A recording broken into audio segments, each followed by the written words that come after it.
Hunde fof e tammu, hunde fof ko ɓeydata kon tuma mum, on faami? E nder Pular ko temps on innete, ko portinata time ko ɗum wi'ete e Pular tuma. Hunde fof e tammu. Ɗum ɗo ko tutsiijo, ɗum ɗo ko firawnajo, ɗum ɗo ko tutsiijo, ɗum ɗo ko firawnajo. Donc si tam on feƴƴi, si tuma on feƴƴi, tuma hunde nden feƴƴi, haray laawike. Si laawike a wataade waɗoyde e tuma goo, on faami? Par exemple, ko ɓura fotanede mum kon c'est que kala duuɓi jeɗɗi ngurdam maɗan ɗa wayloto. Woni ko sago maɗa woni wona sago maɗa. Ko falɗa falaka ngurdam maɗa wayloto. A natay e ngurdam kesan kala duuɓi jeɗɗi. Wo ngurdam neɗɗo ɗam ɗa taƴitate pecce jeɗɗi. Ɗum ɗon non ko tumare ngurdam maɗan tigiri. Andi no woodi koko inten ɗo ɗi montre ji e ɗi kalandireji ko yiyete. Ɗum ɗon wano kalandire ko tuma ɗinkore woni kalandiriye. Joni wano kalandiriye ma ɗi montre ji ɗi yiyete, ɗum ɗon koko fefiɗa fii no société on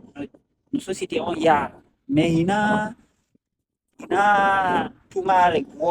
ngurdam maɗan tigiri, faami? Joni sa heɓi duuɓi jeɗɗi ko ɗon ɓenta ko duuɓi hakkille ɗen. Ko ɗon pay kon kon futto heɓde hakkille. Mo andi ko ɓenta logique e français kon ɗerike famugol ko honɗum rewri, ko honɗum woni ko rewra, ko honɗum nanini manu ko honɗum woni ko rewri ma ko rewra. Yani waɗa ɗum ɗo haran ɗo no andinno ɗum ɗo, c'est à dire que par exemple ɓornotoɗa ni ndara jama luttuɗon tawa an no ɓornoɗa ha ɗum ɗo rewra, faami? Ma ɗum waɗa hunde ndara jama luttuɗon tawa ɗum wona logique, ko ɗum portinta logique. Ko duuɓi jeɗɗi neɗɗon heɓata ɗum, faami? Mais avant ɗum noon a duuɓi jeego ko ɗon o futto suutude hoore makko e jama o famake kanko ko neɗɗanke feerejo suutiɗo a duuɓi jeego. Mais ko duuɓi jeɗɗi ko ɗum ko duuɓi jeɗɗi ɓeynata e goɗɗo fuɗɗo juulude. Par ce que giba duuɓi jeɗɗi haray mari heɓi hakkille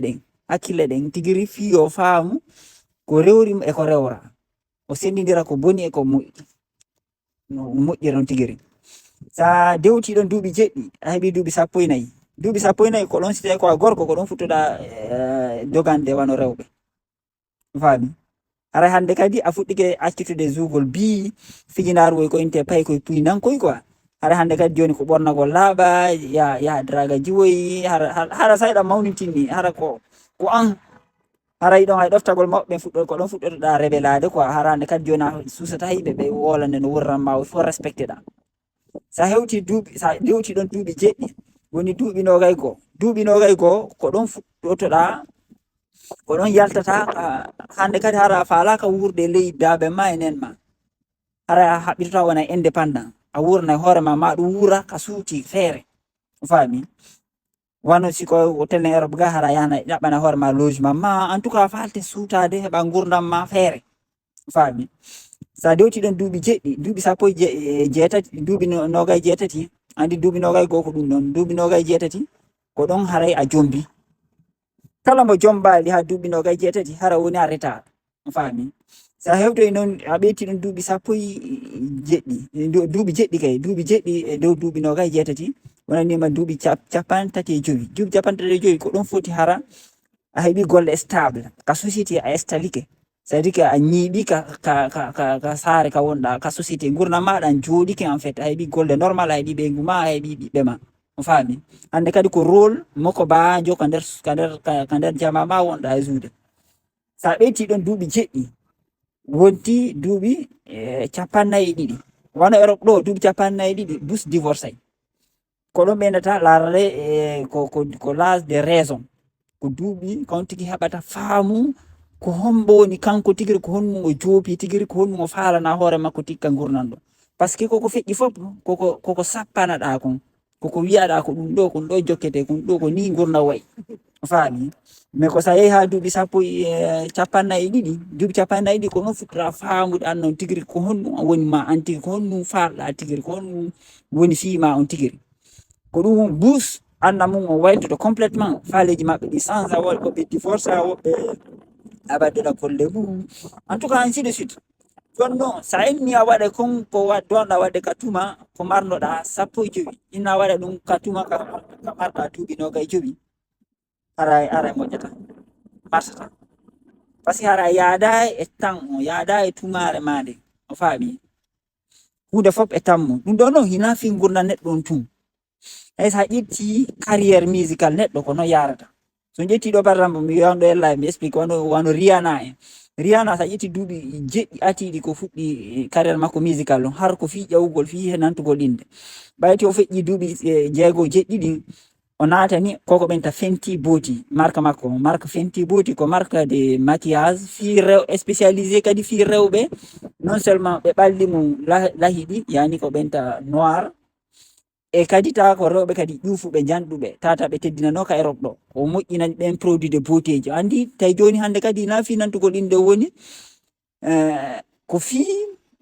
mo darani goɗɗum mo darani cause mo darani goɗɗum kanda ɗo mo litude fi goɗɗum ka nder aduna ga on faami mi ƴetti ɗo Beyoncé duuɓi jeego jeɗɗi atiɗi har ko fi nantugol inde to ha o heɓi prix ji ɗin fof fayda ɓayti o duuɓi jeego jeɗɗi atiɗi feƴƴi o natani litugol fi darnagol fi feddeji e cause ji e probléme ji kanda ɗo wano koko ɓenta LGBT affaire gorko debboti non d'abord o ati daranade fi joguidirgol yimɓe ɓenta black ɓen Amérique to e yimɓe africain ɓe yimɓe Afrique ɓen on tuma si o waɗi ɗi fitirji makko avec Ghana en ɓen wano Ghana en jo sata wale mi anda honɗum e musicien ɓe africain bus o waɗi fitirji e mum ɓayti o feƴƴi ɗin duuɓi jeɗɗi ɗon feƴƴi o natani kadi cause ji go kadi ko yaadi e diina e culture wano darnagol affaire gorkoti debboti ko ɓenta LGBT et puis kadi affaire diina tawi joni hen musique makko ɗin ko affaire ko yitete ka tawrata haalaji yitedi ko fi bible woni rewde fi diinaji ɗin ko en fait on faami joni fanɗo ni ka wonɗen ɗo o feƴƴi kadi on étape ɗon andi o waɗi ka 3e niveau makko joni mo natande 4e joni ɗen saborimo ɗo kadi anden ko niveau mbo natoyta wano so ƴetti wano Bob Marley o début ko natano har ko fi nantugol inde fi wongol grand ɓayti ha un certain niveau duuɓi jeɗɗiɗi atiɗi feƴƴi o natani fiiri e haɓugol ko inte racisme yaga o faami fi moɓidirgol o yimi wano One Love o fuɗɗi yimude fi joguidirgol yimɓe ɓen itta racisme yagal e nder annon ɓayti ha feƴƴoyi duuɓi jeɗɗi ɗon kadi o fuɗɗi jonnade fi réconciliation politique ka pays makko o fuɗɗinade e piiji ɗi nder koye nder ɗum o empoisonna o maayi o heɓi en fait ko cancer o maayi so ƴetti Michael Jackson en ko pareil Michael Jackson ko fuɗɗi o début har ko nantugol ɗinde wona un grand duuɓi jeɗɗi feƴƴi o fuɗɗi darnade cause ji fi o déforestation fi kulle ko wona bonne mulede kanda ɗo fi pauvreté yimɓe o darani ɗum ɗon duuɓi jeɗɗi ɗin feƴƴi o waylti kadi o darani kadi fi cause fayɓen e fi culture éducation on faami kon tumasi o accisa himo wonde pay ko passare o finance e famille jongal e wakkande kanda ɗo o wallito yimɓe vrai après ɓayti o feƴƴi on niveau ɗon haɓɓiti o moɓidira e diinaji ɗin o réconcilia ɗi o nantidira ɗi ko on tumasi o wara ko on tuma ɗon o wara on faami so jetti ɗo wano enen hay artiste ɓe men ɓe wano Saifon Balde o feƴƴi 7 ans makko ko soit o fuɗɗo yimude hara ko daranagol cause c'est-à-dire daranagol goɗɗum ko aduna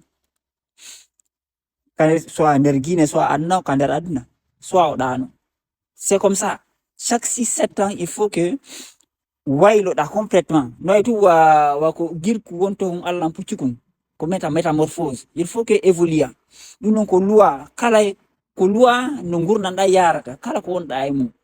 il faut que respecta ɗi on étape de 7 ans ɗon 6-7 ans ɓe il faut que wayloɗa fiya évolue